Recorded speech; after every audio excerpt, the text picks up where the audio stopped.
Hello friend, आज की इस वीडियो में बात करने वाले हैं क्लास 11th के बायोलॉजी का चैप्टर 2 बायोलॉजिकल क्लासिफिकेशन। देखिए, इस यहाँ पर कुल मिलाकर हम बायोलॉजी की बात करने वाले हैं क्लास 11th के स्टूडेंट के लिए, जो इम्पोर्टेंट है और जो स्कूल लेवल पर अपनी तैयारी कर रहे हैं। तो इस पार्ट में हम यहाँ पर इस बायोलॉजिकल क्लासिफिकेशन चैप्टर के इंट्रोडक्शन को समझेंगे। मेनली यहाँ पर देखेंगे कि किसने क्लासिफिकेशन की, किसने शुरुआत की और क्या क्या क्लासिफिकेशन किस किस आधार पर हुई। तो आपको मालूम होगा, फादर ऑफ बायोलॉजी किसे कहा जाता है? एरिस्टॉटल को। Aristotle is the father of biology. अब सबसे पहले इन्होंने शुरुआत की थी, इसलिए इन्हें फादर ऑफ बायोलॉजी कहा जाता है।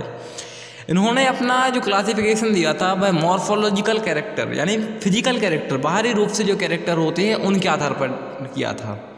और ही डिवाइडेड ऑल द ऑर्गेनिज्म, उन्होंने प्रत्येक ऑर्गेनिज्म को दो पार्ट में डिवाइड कर दिया, एक प्लांट और दूसरा animal. In plant he divided all the plant into 3 parts. अब प्लांट में भी उन्होंने 3 पार्ट में प्लांट्स को डिवाइड किया, ट्रीज, श्रब्स एंड हर्ब्स। अब ट्रीज वो होते हैं जो बड़े बड़े पेड़ होते हैं, जैसे आम का पेड़, जामुन का पेड़, नीम का पेड़। श्रब्स वो होते हैं जैसे झाड़ होते हैं ना, जो जैसे लौकी की झाड़ हो गया, तुरई की झाड़ हो गई, पंपकिन की झाड़ हो गई, जो झाड़ में रहते हैं, झाड़ीदार पेड़, उनको श्रब्स बोलते हैं। और तीसरे होते हैं हर्ब्स, जो छोटे पेड़ होते हैं, जैसे तुलसी का पौधा होता है, कैबेज का पौधा होता है, मूली का पेड़ पौधा होता है, इसी तरीके से।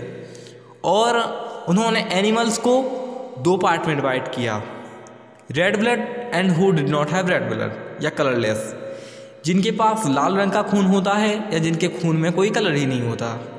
अब इनके बाद आए लिनेनियस। अब उस समय पर लिनेनियस ने 2 किंगडम पे इसको डिवाइड किया, एक तो प्लांटी और एनिमिलिया। इन्होंने किंगडम पे जो डिवाइड किया वो प्लांटी और एनिमिलिया। इनका सिस्टम जो था वह इस बात को क्लियर नहीं कर पा रहा था लिनेनियस का कि कौन से यूकैरियोटिक हैं और कौन से प्रोकैरियोटिक हैं। यूकैरियोटिक और प्रोकैरियोटिक का आपको मतलब मालूम होगा। यूकैरियोटिक वो होते हैं जिनमें न्यूक्लियस प्रेजेंट होता है जिनकी सेल में, और प्रोकैरियोट्स वो होते हैं जिनकी सेल में न्यूक्लियस प्रेजेंट नहीं होता। और इन्होंने इस बात को भी क्लियर नहीं कर पाया था कि कौन नॉन फोटोसिंथेटिक होंगे और फोटोसिंथेटिक होंगे। This classification is easy to understand. इस क्लासिफिकेशन को समझना बहुत आसान था, पर जो बहुत ज़्यादा किस्म के ऑर्गेनिज्म थे वह इसमें नहीं आते थे। अब इनकी जो कैटेगरी थी, जो क्लासिफिकेशन की थी, वह थी मॉर्फोलॉजिकल कैरेक्टर।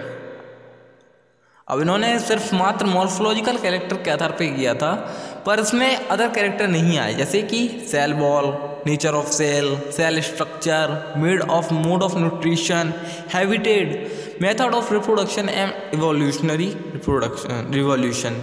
इवोल्यूशनरी रिवॉल्यूशन वो होता है जैसे एक बढ़ते क्रम में, जैसे सबसे पहले कौन आया, फिर उसके बाद कौन आया, उसके बाद कौन आया, इस तरीके के जो रिवॉल्यूशन होती है या फिर रिवॉल्यूशन होती है, उस तरीके से उन्होंने नहीं बताया था। न इनके नेचर ऑफ सेल किसका कैसा होगा, इस बात को जो क्लियरिफाई कर पाए थे लिनेनियस, इसलिए इनका भी जो फेल हो गया था क्लासिफिकेशन। अब इसके बाद फिर हिरार्ची आए। हिरार्ची ने अपना क्लासिफिकेशन दिया और उन्होंने सभी ऑर्गेनिज्म जितने भी होते हैं उन सभी को टैक्सोनॉमिकल कैटेगरीज में डिवाइडेड कर दिया। और उन्होंने एक unit the, taxon. Taxon is the unit of classification. अब इन्होंने जो टैक्सोनॉमिकल कैटेगरीज में डिवाइड किया था वह थी kingdom, phylum, class, order, family, genus, species. उन्होंने इन सभी ऑर्गेनिज्म को इस टैक्सोनॉमिकल कैटेगरीज में डिवाइडेड कर दिया था। अब उनके बाद आए थे R.H. वाइटेकर, जिनका आज भी हम क्लासिफिकेशन पढ़ते हैं।